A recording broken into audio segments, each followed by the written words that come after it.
प्यारे बच्चों,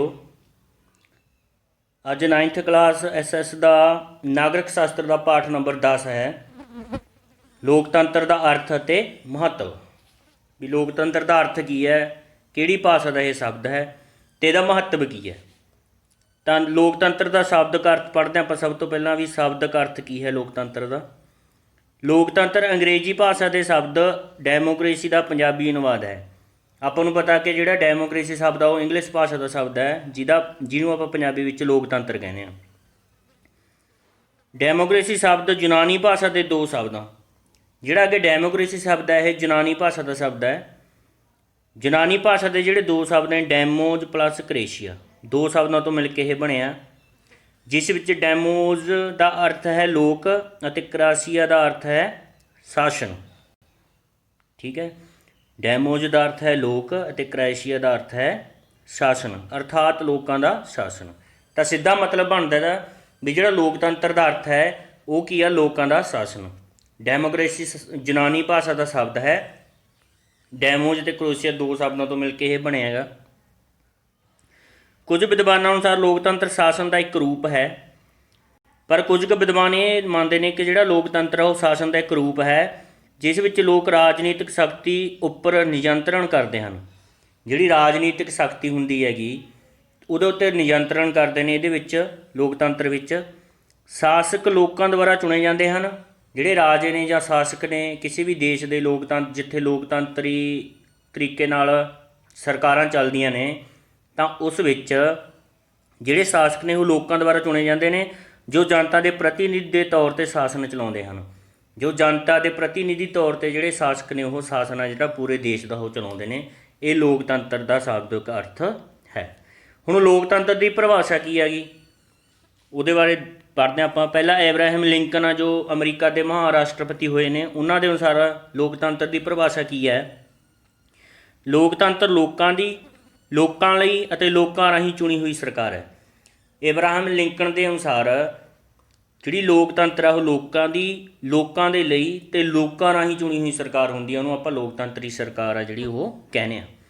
सीले अनुसार एक होर विद्वान है जिहड़ा सीले, उस दे अनुसार लोकतंत्र एक अजिही सरकार है जिस विच हरेक व्यक्ति का हिस्सा हुंदा है।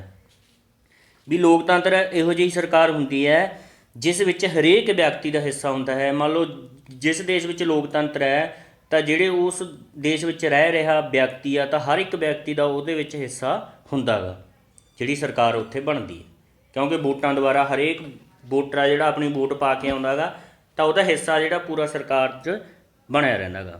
हुण लोकतंत्र का स्वरूप की है?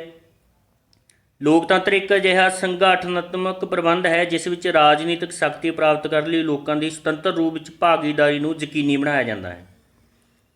ठीक है, एक अजिहा संगठन प्रबंध हैगा जिहदे विच राजनीतिक शक्ति प्राप्त करने लई लोकां दी सुतंत्र रूप विच जिहड़ी भागीदारी नूं यकीनी बनाया जाता है। इहदा मतलब सीधा है भी जदों वोटां पैंदियां ने तां लोक सुतंत्र होकर वोट पाउंदे ने। जिस भी वो जिहड़ा भी उन्हां दा कोई कैंडीडेट हैगा गा जिहड़ा उन्हां नूं पसंद हैगा उस सुतंत्र रूप विच अपने हिसाब नाल बिना किसी दबाव तो वोट आ जिहड़ा वो पाउंदा गा। इहनूं आपां कहणेगे सुतंत्र रूप विच भागीदारी।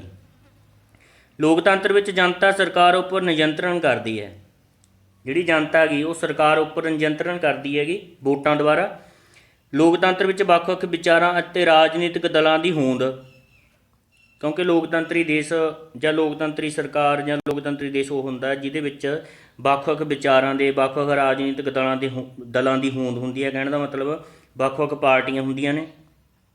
सुतंत्र तौर पर विचार प्रगटाउण का अधिकार हुंदा गा, बिना किसी डर तो जिहड़ा आदमी वो अपने विचार वो दे सकदा गा।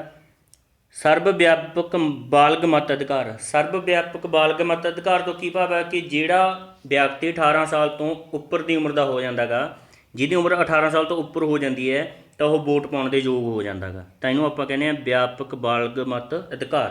अते नियमित काली चोणां विच तत्त शामिल हुंदे हन। ठीक है, तो यह लोकतंत्र के ਵੱਖ-ਵੱਖ रूप ने जिन्होंने आपां इस विच पढ़िया है। तो हुण आपां इहदे बहु विकल्पी प्रश्न देखते हैं। पहला हैगा लोकतंत्र विच लोक किस शक्ति उपर नियंत्रण करते हैं। जिहड़े लोक ने लोकतंत्री देश विच किस शक्ति उपर नियंत्रण करते हैं। ਵਿਦਵਾਨਾਂ, ਸ਼ਾਸਕਾਂ, ਰਾਜਨੀਤਿਕ ਸ਼ਕਤੀ ਜਾਂ ਰਾਜਨੀਤਿਕ ਦਲਾਂ ਉੱਪਰ। ਤਾਂ ਇਹਦਾ ਪਹਿਲੇ ਦਾ ਈਡੀ ਆਪਸ਼ਨ ਹੈ ਰਾਜਨੀਤਿਕ ਸ਼ਕਤੀ। ਦੂਸਰਾ ਹੈ ਲੋਕਤੰਤਰ ਵਿੱਚ ਸ਼ਾਸਨ ਕੌਣ ਚਲਾਉਂਦਾ ਹੈ। ਲੋਕਤੰਤਰ ਦੇਸ਼ ਆ ਜਿਵੇਂ ਭਾਰਤ ਹੈ, ਇਹਦੇ ਵਿੱਚ ਸ਼ਾਸਨ ਕੌਣ ਚਲਾਉਂਦਾ ਹੈ? ਰਾਜਨੀਤਿਕ ਦਲ, ਰਾਜਾ, ਤਾਨਾਸ਼ਾਹ ਜਾਂ ਜਨਤਾ ਦੇ ਪ੍ਰਤੀਨਿਧ। ਤਾਂ ਇਹਦਾ ਦੂਜੇ ਦਾ ਉੱਤਰ ਹੈ ਸੱਸਾ, ਜਨਤਾ ਦੇ ਪ੍ਰਤੀਨਿਧ, ਜਿਹੜੇ ਲੋਕਾਂ ਦੁਆਰਾ ਚੁਣੇ ਜਾਂਦੇ ਨੇ। ਤੀਸਰਾ ਪ੍ਰਸ਼ਨ ਹੈ ਲੋਕਤੰਤਰ ਲੋਕਾਂ ਲਈ ਅਤੇ ਲੋਕਾਂ ਰਾਹੀਂ ਚੁਣੀ ਹੋਈ ਸਰਕਾਰ ਹੈ। ਜੀ ਕਿਸ ਦਾ ਕਥਨ ਹੈ? ਇਹ ਕਿਸ ਨੇ ਕਿਹਾ ਸੀ? ਸੀਲੇ ਨੇ, ਐਬਰਾਹਮ ਲਿੰਕਨ ਜੀ ਨੇ, ਨਰਿੰਦਰ ਮੋਦੀ ਜਾਂ ਮਹਾਤਮਾ ਗਾਂਧੀ। ਤਾਂ ਇਹਦਾ ਤੀਸਰੇ ਦਾ ਆੜਾ ਆਪਸ਼ਨ 'ਤੇ ਟਿਕ ਕਰ ਲਿਓ, ਐਬਰਾਹਮ ਲਿੰਕਨ ਨੇ ਕਿਹਾ ਸੀ। ਚੌਥਾ ਹੈਗਾ ਲੋਕਤੰਤਰ ਵਿੱਚ ਨੇਤਾ ਕਿਵੇਂ ਚੁਣਿਆ ਜਾਂਦਾ ਹੈ। ਜਿਵੇਂ ਲੋਕਤੰਤਰੀ ਦੇਸ਼ ਜਿਵੇਂ ਭਾਰਤ ਹੈਗਾ, ਤਾਂ ਇਹਦੇ ਵਿੱਚ ਨੇਤਾ ਜਿਹੜਾ ਉਹ ਆਪਾਂ ਕਿਵੇਂ ਚੁਣਦੇ ਹਾਂ? ਊੜਾ ਆਪਸ਼ਨ ਹੈ ਬਾਲਗ ਮਤ ਅਧਿਕਾਰ ਰਾਹੀਂ, ਰਾਜਾ ਦੀ ਮਰਜ਼ੀ ਨਾਲ, ਧੱਕੇ ਨਾਲ ਜਾਂ ਕੋਈ ਵੀ ਨਹੀਂ। ਤਾਂ ਇਹਦਾ ਊੜਾ ਆਪਸ਼ਨ ਸਹੀ ਹੈ, ਟਿਕ ਕਰ ਲਿਓ ਚੌਥੇ ਦਾ, ਬਾਲਗ ਮਤ ਅਧਿਕਾਰ ਰਾਹੀਂ, ਕਹਿਣ ਦਾ ਮਤਲਬ ਵੋਟਾਂ ਦੁਆਰਾ। ਸਹੀ ਗਲਤ, ਡੈਮੋਕ੍ਰੇਸੀ ਸ਼ਬਦ ਯੂਨਾਨੀ ਭਾਸ਼ਾ ਦਾ ਸ਼ਬਦ ਹੈ, ਇਹ ਸਹੀ ਹੈ, ਇਹਦੇ ਉੱਤੇ ਟਿਕ ਕਰ ਲਿਓ ਕਿਉਂਕਿ ਜਿਹੜਾ ਯੂਨਾਨੀ ਭਾਸ਼ਾ ਦਾ ਸ਼ਬਦ ਹੈਗਾ ਉਹ ਡੈਮੋਕ੍ਰੇਸੀ ਹੈ। ਲੋਕਤੰਤਰ ਦੂਸਰਾ ਹੈਗਾ ਲੋਕਤੰਤਰ ਵਿੱਚ ਸਰਕਾਰ ਨਿਯੰਤਰਣ ਤੋਂ ਬਾਹਰ ਹੁੰਦੀ ਹੈ, ਇਹ ਗਲਤ ਹੈ ਬਿਲਕੁਲ। ਲੋਕਤੰਤਰ ਵਿੱਚ ਜਿਹੜੀ ਸਰਕਾਰ ਆ ਉਹ ਨਿਯੰਤਰਣ ਤੋਂ ਬਾਹਰ ਨਹੀਂ ਹੁੰਦੀ, ਲੋਕਾਂ ਦਾ ਉਹਦੇ ਵਿੱਚ ਨਿਯੰਤਰਣ ਹੁੰਦਾ ਹੈ, ਇਸ ਕਰਕੇ ਇਹਦੇ ਕ੍ਰਾਸ ਲਗਾ ਦੇਣਾ ਦੂਜੇ 'ਤੇ। ਤੀਜਾ ਹੈਗਾ ਲੋਕਤੰਤਰ ਵਿੱਚ ਚੋਣਾਂ ਨਿਯਮਤਕਾਲੀ ਹੁੰਦੀਆਂ ਹਨ। ਨਿਯਮਤਕਾਲੀ ਚੋਣਾਂ ਹੁੰਦੀਆਂ ਨੇ, ਇਹ ਬਿਲਕੁਲ ਸਹੀ ਹੈ, ਇਹਦੇ ਉੱਤੇ ਟਿਕ ਕਰ ਲਿਓ ਤੀਸਰੇ 'ਤੇ, ਕਿਉਂਕਿ ਨਿਯਮਤ ਕਾਲ ਦੇ ਵਿੱਚ ਸਮੇਂ ਬਾਅਦ ਜਿਹੜਾ ਚੋਣਾਂ ਨੇ, ਵੋਟਾਂ ਨੇ ਜਿਹੜੀਆਂ ਉਹ ਦੇਸ਼ ਵਿੱਚ ਹੁੰਦੀਆਂ ਰਹਿੰਦੀਆਂ ਨੇ। ਸੋ ਸਾਰੇ ਬੱਚਿਆਂ ਨੇ ਅੱਜ ਦਾ ਜਿਹੜਾ ਟੌਪਿਕ ਹੈ ਉੱਪਰ ਲਿਖ ਕੇ ਸਾਰਾ ਕੁਛ ਲੋਕਤੰਤਰ ਸ਼ਬਦ ਦਾ ਅਰਥ ਕੀ ਹੈ, ਇਹਦੀ ਪਰਿਭਾਸ਼ਾ ਅਤੇ ਲੋਕਤੰਤਰ ਦਾ ਸਰੂਪ ਕੀ ਹੈਗਾ, ਇਹ ਸਾਰਾ ਕੁਛ ਆਪਦੀ ਕਾਪੀ 'ਤੇ ਸਾਫ਼ ਨੋਟ ਕਰਕੇ ਮੈਨੂੰ ਜ਼ਰੂਰ ਭੇਜਣਾ, ਠੀਕ ਹੈ। ਸਾਰੇ ਬੱਚੇ ਕੰਮ ਪੂਰਾ ਕਰ ਲਓ ਕਿ ਤੁਹਾਡੇ ਜਿਹੜੇ ਪੇਪਰ ਨੇ ਉਹਦੇ ਵਿੱਚੋਂ ਬਹੁਤ ਜ਼ਿਆਦਾ ਪੇਪਰ ਹੈ ਜਿਹੜਾ ਇਹਦੇ ਵਿੱਚ ਆਊਗਾ। ਜਿੰਨਾ ਵੀ ਮੈਂ ਭੇਜਿਆ ਤੁਹਾਨੂੰ ਅੱਜ ਤੱਕ ਮਟੀਰੀਅਲ, ਉਹ ਸਾਰਾ ਆਪਦਾ ਚੰਗੀ ਤਰ੍ਹਾਂ ਦੇਖ ਲੈਣਾ, ਦੇਖ ਕੇ ਉਹਨੂੰ ਸਮਝ ਕੇ ਆਪਦਾ ਪੇਪਰ ਆ ਜਿਹੜਾ ਚੰਗੇ ਵਧੀਆ ਨੰਬਰ ਜਿਹੜੇ ਪ੍ਰਾਪਤ ਨੇ ਤੁਸੀਂ ਕਰਨੇ ਨੇ।